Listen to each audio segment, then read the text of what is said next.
Not all leaders manage, and not all managers can lead. That's really the hot topic of this podcast. And in this episode, I've spoken with a fantastic talent acquisition specialist. She's got 2 decades of experience and many, many years focusing on what good leadership looks like. Here is what you can expect from today's episode.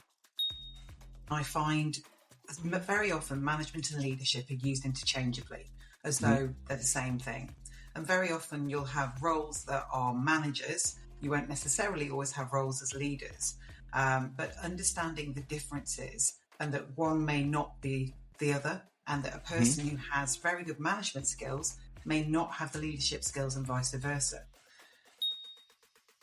We've got a lot of people in managerial roles who get frustrated by their teams because they are not delivering, and they will be, the number of times I've heard the line, they've had the training, we've given it to them 3 times now, so they know it.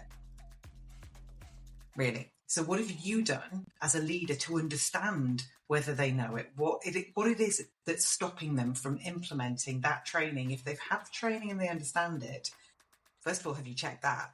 But secondly, what are the barriers that are stopping them from implementing that change? What is it that's in the way of them doing that job? And that is why I think all managers need to have leadership qualities. There may not be the perfect leaders depending on the level that they're at, etc., but their job will be 100% easier if they develop leadership skills. We're going to break down not just the differences between management and leadership, but we're also going to break down the essential, the underlining skills that you can recognize in yourself that's going to make you an effective leader. And ultimately, how you can actually start doing that today, how you can look at feedback, how you can look at self-development and personal development plans. This conversation covers a lot in a very quick period of time.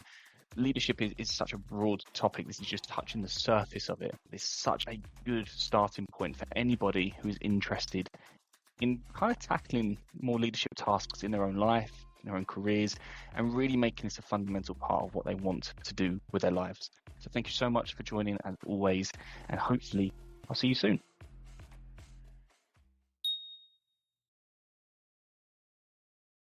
Welcome to Tea Time with Talent Acquisition, the podcast aimed at fostering knowledge and sharing stories within the vibrant talent acquisition community. I'm your host, Eden, and for the next hour or so, I'm going to be joined by a dynamic leader whose career spans 2 decades across a variety of roles within the recruitment space. She's done direct sourcing and business development through to large-scale change management, learning development, as well as leadership. And her passion lies with developing teams that are set up for success, creating collaborative and connected solutions within these structures that allow for everyone to perform at a high level. Her strategic approach has been crafted over years and years of hard work, and I'm genuinely so excited to start peeling back the core skills that have allowed her to develop such a career, so that hopefully we can all listen, learn, and improve towards the leadership path in our own jobs. So when you're ready, grab your favorite tea or coffee if you prefer, and join me in welcoming today's guest, Senior Talent Acquisition Manager, Becca Collis. So thanks so much for joining. Thank you. I appreciate you, like I said, you hopping onto this, and 2 decades is a long time in recruitment space. You, by the way, just as a little heads up to you, you started when I was still at school. I have to put that one out there. But you've seen the face. You've seen a lot. You've changed a lot, I'm sure, in terms of how you've done recruitment. But leadership is kind of a common theme in everything that you kind of touched, it seems. So I want to dive deeply into leadership from your perspective, how we can obviously dive into it in our own jobs and careers, and hopefully help create the next leaders in whatever path they're on. But before we get to that, I alluded to a question before we hopped on. I said if you've listened to a former podcast, you'll know what's coming. So let's put you to the test. What makes a high-performing recruitment team to yourself, Becca? Yeah. Autonomy.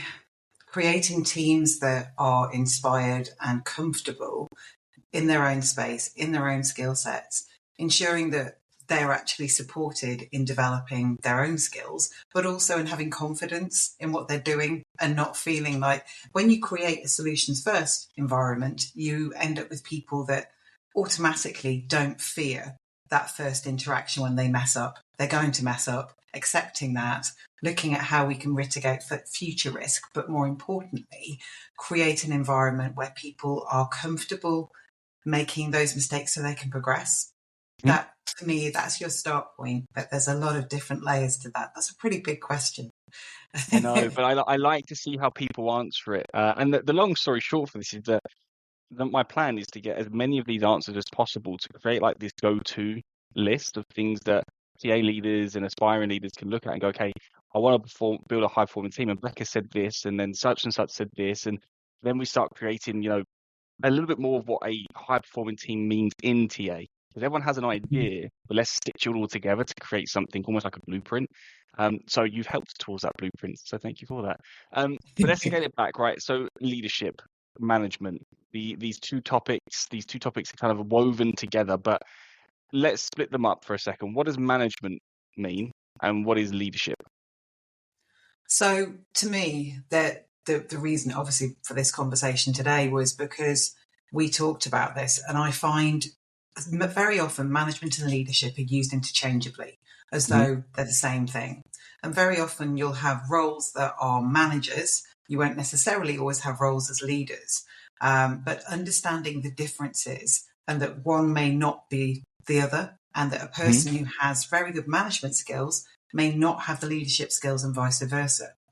And the reason for this is management is much more, for me, around working towards organisational goals, understanding the structures and the mechanisms that are available for them to leverage for that, looking at how they structure their teams, how they drive those KPIs, etc. So it's much more around the administration of structures that probably are pre-existing in many cases, of processes that already have been made available. Leadership, on the other hand, is much more about innovation. It's about development. It's about people focus, because people will choose to follow a leader. They won't necessarily choose to follow a manager. It's far more likely that leaders will be people that others feel inspired by, rather than necessarily somebody that's driving performance, which we hear a lot of in modern TA systems where efficiency and productivity are watchwords. There's a lot more around the management of logistics of how a team runs, rather than necessarily the focus on how we lead our people. So does that give a bit of flavour for that? It does, and obviously from my perspective in the TA space, or anyone of us listening, why is it actually important for us in our own careers to be able to distinguish, are we going down the managerial path, or are we working towards being a leader, or why should I care ultimately? Because it will depend which way you want to go, or which way you end up going. Because a lot of the time, let's be honest, a lot of us fell into recruitment. I know very few people that purposefully went, I want a career in recruitment. That's what I'm going to work towards in my university degree or whatever else they did. So when it comes to falling into something, we're all guilty of that. But if you want to actually have control of that rather than anything else, and why it matters is, if you want to be a leader, you need to develop a different skill set. You need to develop certain approaches and capabilities which are different from management. If you want to develop as a manager, you need to be comfortable with data. Everybody's leveraging data for so much in TA these days. And if you want to be able to tell the stories and weave those through the reporting that you're actually delivering to senior management, it's vital that you understand what it is that you're dealing with, and that you can actually link that all together and understand your funnel data and be able to explain why there are blockages, etc. If you are going to move into more of a leadership space and that's what inspires you, first of all, you kind of need to be inspired to want to do it, because it's not an easy route to take. But secondly, there is a training burden on yourself, the growth mindset that you have to bring if you're going to be a really impactful leader, in my view. A leader is somebody that can't afford to stop learning, or can't afford to avoid self-reflection. Those things are really, really important.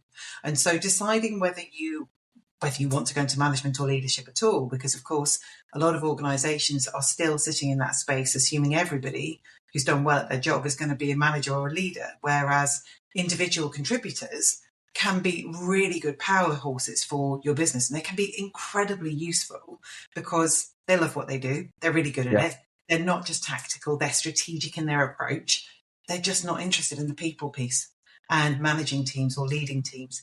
And I think that's the other part of it, is being really super clear on what direction do you want to go in? Do you want to be an individual contributor? Do you want to just do a really good job of what you do? Do you want to be somebody who's going to be a manager or somebody who's going to be a leader? Which of those things speaks to you and excites you? I think also you can look at what you're doing in your life outside of work to understand this more and understand yourself more. Because looking at the things that you tend to lean into outside of work will give you a feeling for what you might want to do in work. It's very rare that somebody who is not a leader outside of work in some way, shape or form will be a natural leader in work, in my experience. Do you think all managers should lead and all leaders should manage? No. I think all managers should have leadership skills. I do think that. And I think that that is one of the biggest challenges facing TA at the minute, is we've got a lot of people in managerial roles who get frustrated by their teams because they are not delivering, and they will be, the number of times I've heard the line, they've had the training, we've given it to them 3 times now, so they know it. Really. So what have you done as a leader to understand whether they know it? What it is that's stopping them from implementing that training? If they've had the training and they understand it, first of all, have you checked that? But secondly, what are the barriers that are stopping them from implementing that change? What is it that's in the way of them doing that job? And that is why I think all managers need to have leadership qualities. There may not be the perfect leaders, depending on the level that they're at, etc.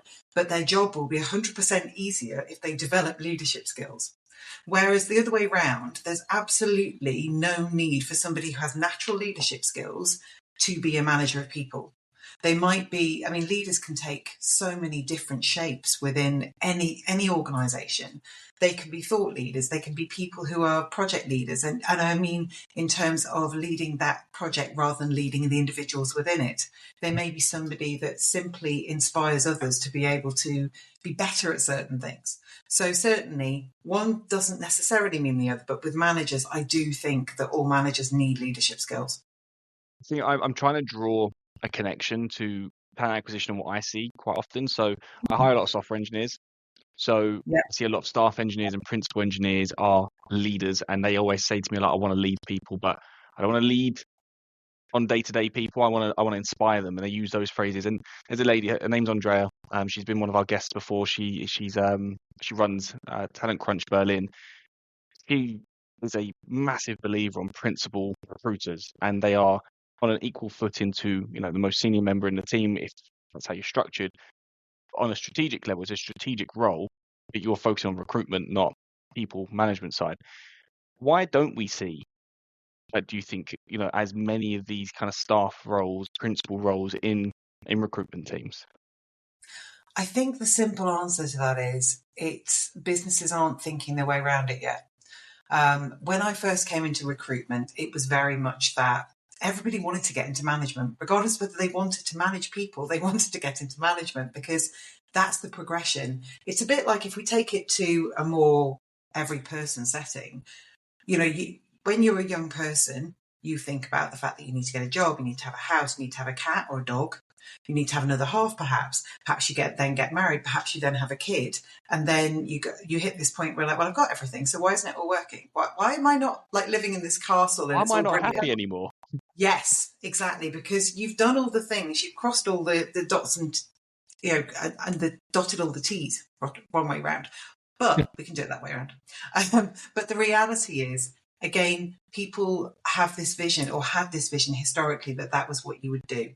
And I think that that's what we got stuck with in recruitment, is we haven't really solved for that yet. And certainly when I was at AMS, one of the things that I would talk with one of our senior leaders with on a regular basis was, how do we create these pathways for our individual contributors? How do we make sure that those people have a direction to go in within our industry and are recognised at that seniority level and can reach board level? Because why not? Why should somebody who is a really skilled person at what they do, and absolutely that strategic leader, that thought leader in that space, why is it we don't have the mechanism to support them? And so I think it is something that businesses have to start looking at in much greater detail now, very simply because they're losing these people. These people get to a point in the business, they try a bit of leadership perhaps, or try a bit of management, they have a little team, and then they go, I really hate this. And then if they're told, well, it's either you take a drop and you come back down the ladder, or you leave.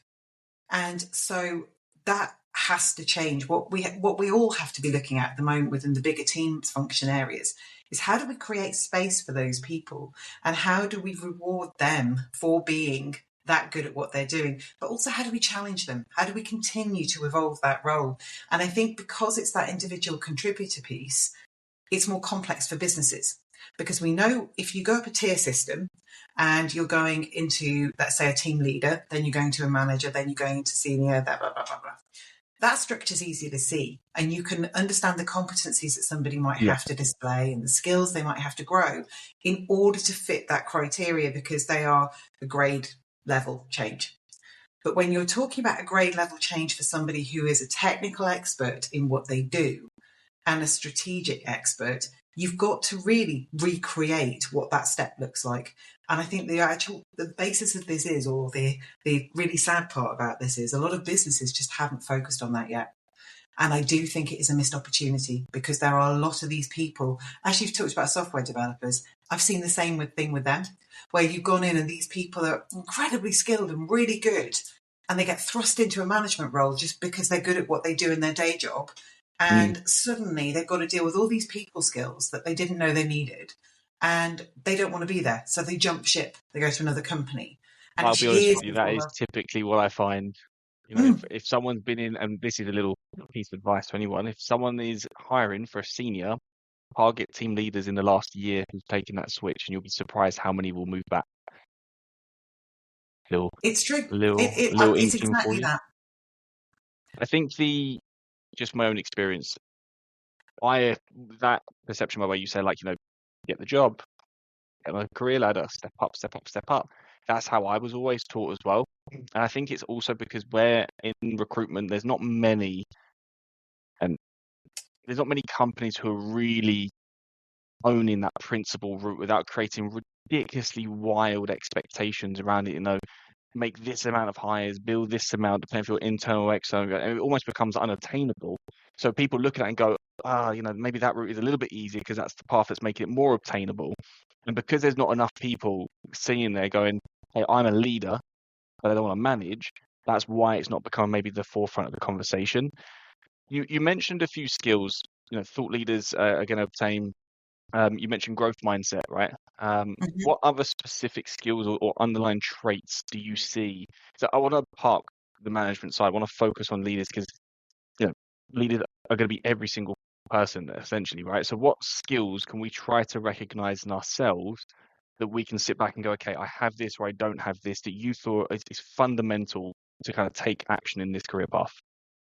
I think fundamentally, that growth mindset is a really big one. And that doesn't have to be in specifically demonstrated in the job role that you're in at that time necessarily. It might be that you've hit a point and there isn't an opportunity to learn more within that area. You're in a box. But growth mindset is everything. So it can be anything outside of work. Whatever it is that you're doing, you're trying to learn more about. You're trying to critically analyze information to understand juxtapositions and exposing yourself to different types of people. This is one of the fundamentals, I think, of leadership that gets missed sometimes, is in order for us to actually be inclusive and diverse, there needs to be a focus on creating opportunities for us to meet people who are not like us. We all have different experiences of growing up. I grew up in villages. I grew up in an environment where there just wasn't much diversity. It was literally everyone was white. Everyone was from particular types of backgrounds. And so being in the position where you're actually exposing yourself to different types of people, different environments, spending time around those kinds of people is one of the things that I think is really important. So growing your ability to see the power in difference and to start tackling some of your own unconscious bias. But then that also feeds into another thing, which is a fundamental skill of every leader I've come across, that's actually really powerful is they're very, very focused on self-reflection. They spend a lot of time looking internally, asking for feedback, because feedback is an absolute fundamental of anybody who wants to work in or work on their leadership skills. Understanding not just what you think you're doing to some or impacting or how you're landing, actually going and asking people. And by that, I don't mean the standard question of, have you got any feedback for me? Can you tell me a little bit about, I'd like some feedback on me.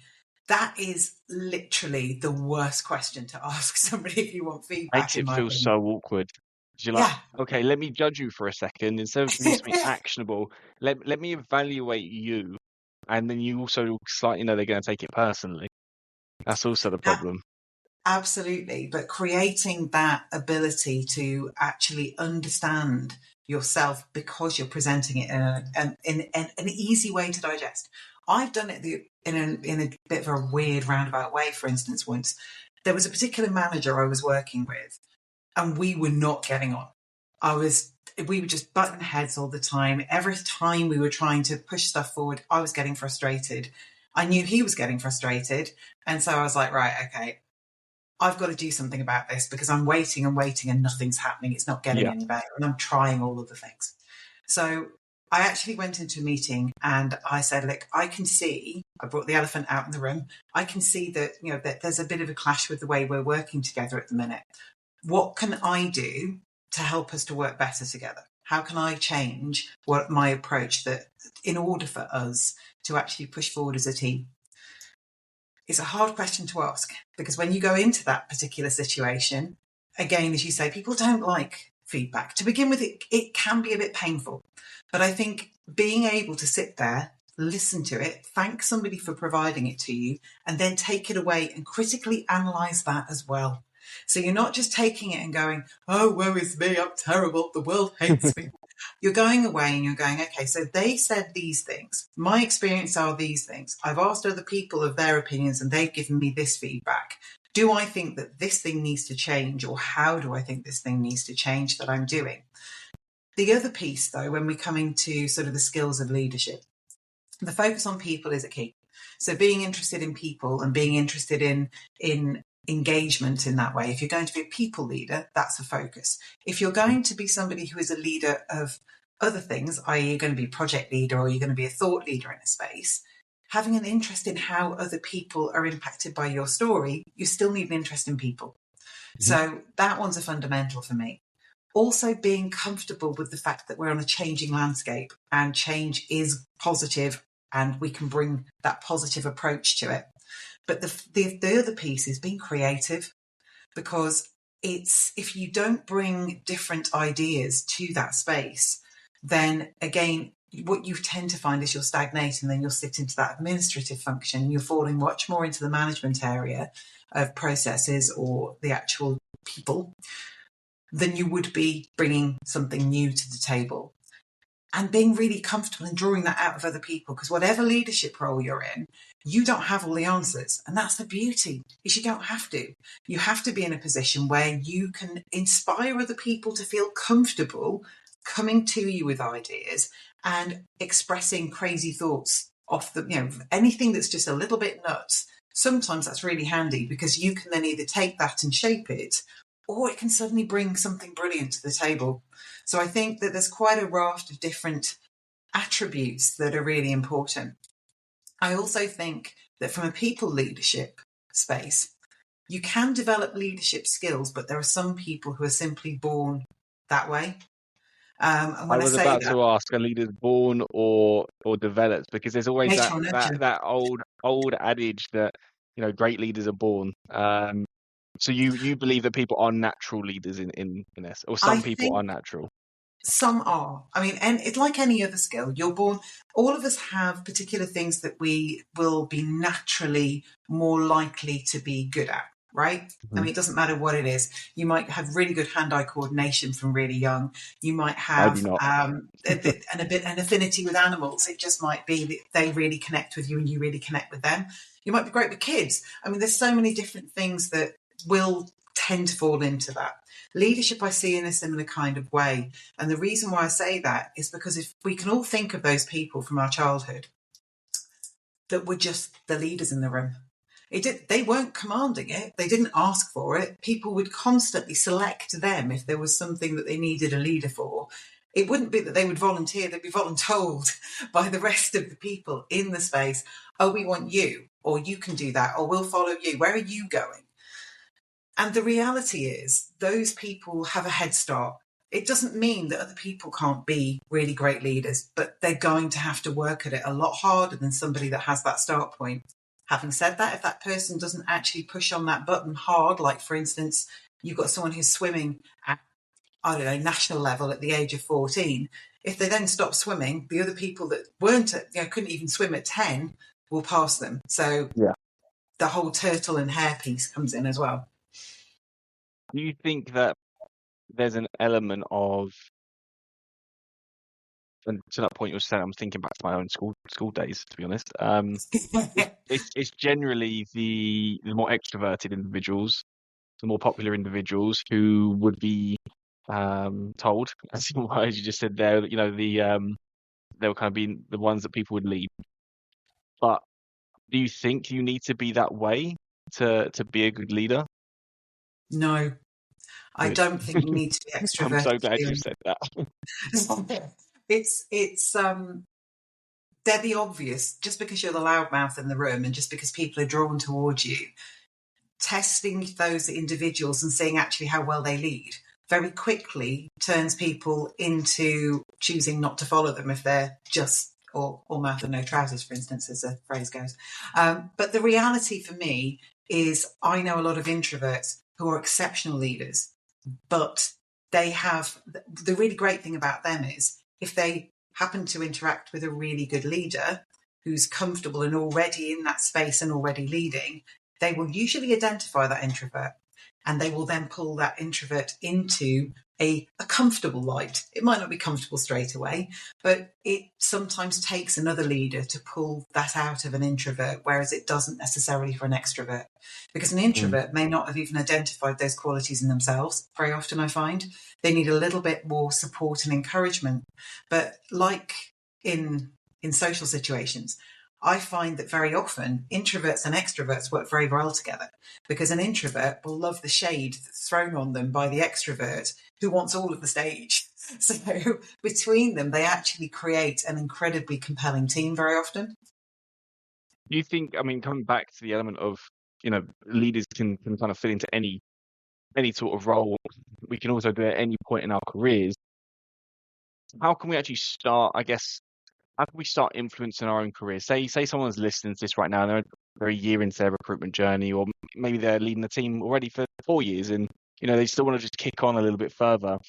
What kind of elements would you focus on, or what would you recommend people kind of try to focus on to improve their leadership skills? I think it's a really good question. I think when it comes to people developing in that particular aspect is like any other aspect. So I believe in having personal development plans not linked with company goals. So if you have organizational goals over here, that's what you need to do your job. Having those on your PDP to me is crazy. A personal development plan is about you as an individual and how you're going to grow. So having one of those in the first place is really, really key. But having one that you have had input into as an individual, where you're designing, where do I want to be and what are the steps I believe I need to take to get there? What are the tools, support, mentorship, etc. that I'm going to need to attain that particular goal? And so breaking that down into chunks can be really helpful. And those chunks might not be inside of work. If you've got a year in your career as a recruiter, the chances are you're not going to have that many opportunities to lead somebody else if it's a very lean machine, which a lot of them are at the moment. You might have the chance to volunteer to support someone's induction or help somebody to upskill on a particular capability. And certainly looking for those opportunities is a key part for me. It's looking around you. What am I really good at already that I think I could help somebody else to develop a skill in? And how can I get them to want to work with me to do that? Because that really is a lot of it as well, is understanding how you get people to trust you, how you get people to choose to follow your lead on something. But you can do this outside of work. I mean, if you're looking at what you do socially, perhaps you're in a team, perhaps you play team sports, or perhaps you want to go along and learn how to public speak, etc., etc. Going into these environments and looking at where there are opportunities for you to grow your leadership skills within a social setting, being a youth club leader, looking at scouts, those kinds of things can offer those kinds of opportunities as well for you to develop your skills. But the fundamental first step of all of this is to understand who you are in the first place. And I think a lot of us really struggle with that. So that's a big question to ask yourself. I mean, who am I? give me, That's yeah. essential. How much time we got for this one? How would I start that process? Not the whole thing, but say, because I think a lot of people deep down would say, yeah, I know what I want, I know where I'm going, I know what drives me. But when you really know the 5 whys and you really probe deeper, I imagine a lot of us will probably stump at like 2 or 3 whys, and then we'll kind of get, oh shit, maybe that's not what I want. Maybe that's not what drives me. So how do I really start that reflective, introspective process? And I mean, I'm happy to try it with myself. So you can ask me questions if it's a thing to do that. But start that process. I think the first start point for any real understanding of self is, first of all, reflecting on what you think you know about yourself and actually testing some of that. So there are many, many tools out there. You can go through and do free online tools that you can use to do sort of self-assessment. I find them interesting, but I also find that they very rarely summarize me as I think I am, which is interesting in itself. Maybe that tells you more about me than it does them. But what I think is an incredibly reliable tool is actually going out and soliciting feedback from colleagues, from friends, from people that you know, but soliciting it in a way that people can actually feel comfortable providing it. Now, one of the ways that I've done this, which I think is incredibly powerful, is creating a list of 3 or 4 words that you think are all attributes that you have that you're really proud of, and sending an email out to a number of people, usually about 5, with those attributes, and ask people which are most like you, rank them most to least, and why is the one least like you? What is it you could do to develop in that area? It can be really illuminating because, first of all, you'll get to see how many of those 5 people say the same thing, because then it might be something you're like, well, hang on a minute, I now know that's something that other people think I need to work on, or perhaps I'm not showing people. So that's one of the aspects, one of the ways in which you can do it. There are other tools where you can sit down. On that one a second, sorry. So those 4 attributes, these are things that you personally sit back and go, that is me. That's me down to a T. So you're purposely putting 4 things in there that you fully believe, and then naturally you're going to get from the 5 people one that they don't think as much. I mean, they still might think it of you, but it's the least one. Okay, that's interesting. And are you putting skills down specifically? Like, for example, change manager, like, proactive listener, things like that. So you're putting skills down in those attributes, Words. or you put So, in, for instance, adaptability would be one okay, that you might have down there. Being a great coach might be another one that you have down there.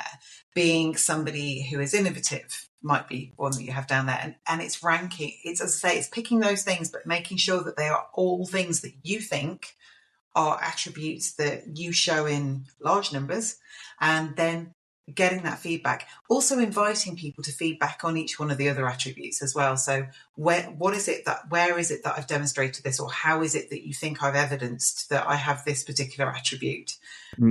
That, if you get people to spend that time, you can also offer in return to do the same for them if they'd like it. I don't know how many people would say thank you. Yes, let's do that. But the reality is, I'll wait for you to rip my attributes apart. Please give me more feedback. But it's a start point. And then Yeah. even beyond that, if you're feeling really brave, is to then, when you get that feedback, is to arrange to speak with that person. Say, what I'd like to do now, I love what you've done here. It's been really helpful. I'd like to dig into this a little bit more to understand what your thoughts were around X, Y, Z. But then it's also being comfortable, as I say, reflecting on that. And one of the things that I struggled with when I was young, which, I've been in leadership roles for a long time, and I actually found it really, really hard listening to negative feedback, because immediately I be battering myself over the head going, oh no, I'm terrible, I could never get any better, and that thing's awful. And I would literally be self-flagellating over the whole thing for a period of time and very sad. I think the important thing is you have to be getting yourself into a place as rapidly as possible where feedback does not destroy you, it inspires you.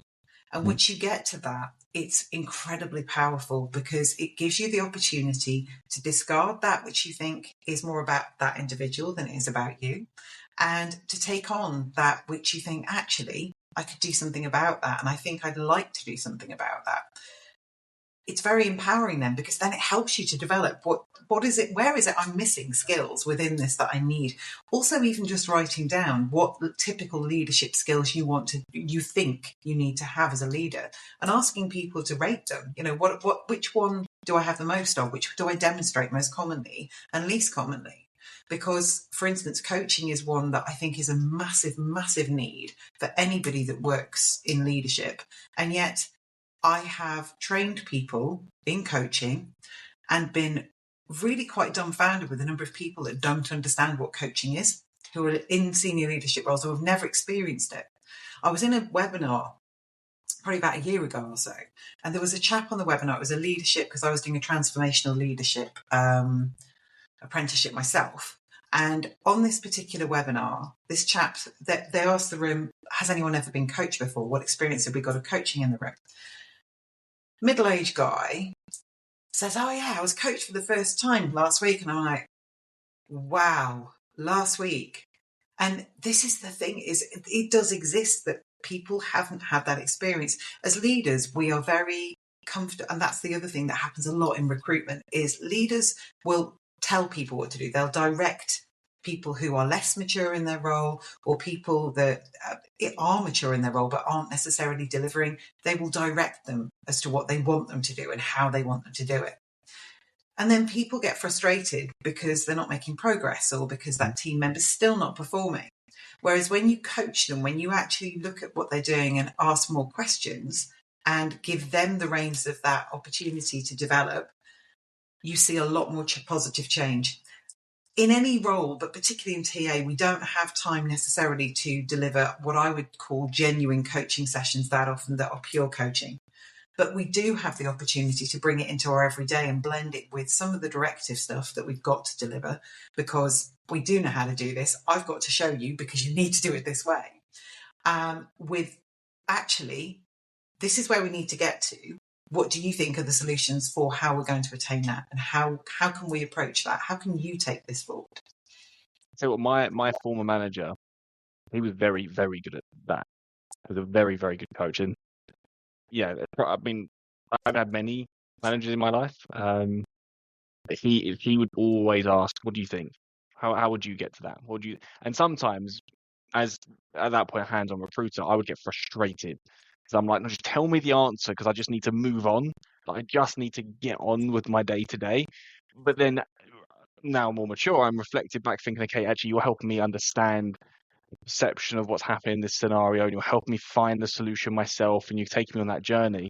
So I've seen that, and also I've been on the other side where it's like, no, just do that. And you're right, if it doesn't go well, I look and go, well, you told me to do that. I done what you told me to do. And then you get like this negative thing. It's like, well, you're meant to think for yourself. It's like, but you told me to do it like this and do it like that, and I done it like this and I done it like that, and we didn't get the results, and now we're having this awkward conversation again. So This I've is seen both exactly. sides of it. The I mean, go on. my favourite example of this is nothing to do with recruitment. It's to do with kids. So Nice. kids, for me, are a really, really good example of this. In as much as my daughter, when she was really, really young, wanted to tie her shoelaces. And I mean, Oh, we're in that stage really, now.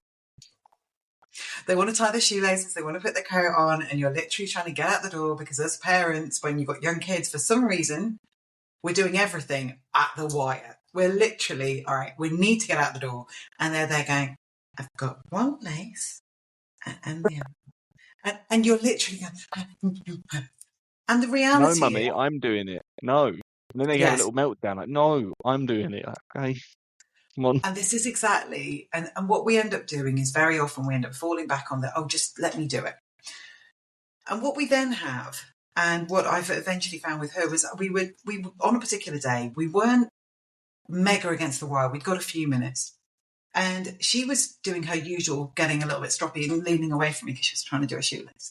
And she said, "No, let me try. I need to do this." And it suddenly occurred to me, and there's kind of a light bulb moment where I just thought, oh my God, I'm actually not giving her the chance to learn how to do it, because she was never getting to finish the task, which meant that every time we went to go out the door, she wasn't fast enough to be able to deliver it. She wasn't able to finish the task. And when I actually factored in that extra few minutes so that she could spend the time doing it and actually deliberately manufactured that one time, I didn't have to tie shoelaces when we went out the door. She felt happy, there was no meltdown, and she could own that task. So like you in the recruitment office going, for crying out loud, I did exactly what you told me and it still didn't work. Well, that basically means you've taken all the responsibility off the individual, and you've taken all the responsibility away from you to perform as an I've learnt my individual. lesson on this. Don't worry, I'm not like that now, but I have learnt my lesson on that one. It's It is that was powerful, though. that was Kids are young Eden really recruiter. precious. But on the kids one, I see that a lot. But I also found out that waking up half an hour earlier helps with that, and it means we're not as rushed. So I'm trying to teach my other half this as well, and she does listen to this podcast. So Paige, if you are listening now, next time on Monday when we have to take her into nursery, please wake up half hour, because I have the Ring doorbell app. So she starts nursery at 8, and I see that app go off at 8:01. I'm like, well, it takes 10 minutes to get to nursery, so you're already late. So clearly something happened. Anyways, off topic. Judgment. Sorry, Paige. Okay, hey, it's a judge-free zone in our household. Just get her on time. I think it's because I came from a family where we were always late to everything, and it used to you get to me. Irk you. It create irks, create doesn't it? that inner anxiety of like, I'm going to go in late, everyone's going to be looking at me. My daughter is not even 3, so she doesn't care. She's like, yeah, I've got Daisy, I've got my dress on, look at me, everyone, I'll be centre of attention when I come in. So anyways, Becca, it's been a genuine pleasure to kind of peel this back with you. I think there's a lot of things about this that hopefully someone who's listening is going to sit there and go, leadership is for everyone. It's not just for my manager. It's not just for my manager's manager. I can do this today. And there's a lot of skills that you've shown at least to start the process of that journey. If someone wants to pick this up further with you and get to know you a bit better, have a discussion with you, where's the best place they can find you? Probably the best place is to ping me on LinkedIn. I'm fairly easy to find. So yeah, just drop me a DM. Just connect with me on LinkedIn. Drop me a DM. More than happy to have conversations with people around this. It's a pet subject. And thank you so much for spending the time. I do appreciate it. No worries. Enjoy. Thanks a Bye. lot. Thanks, Eden. Bye.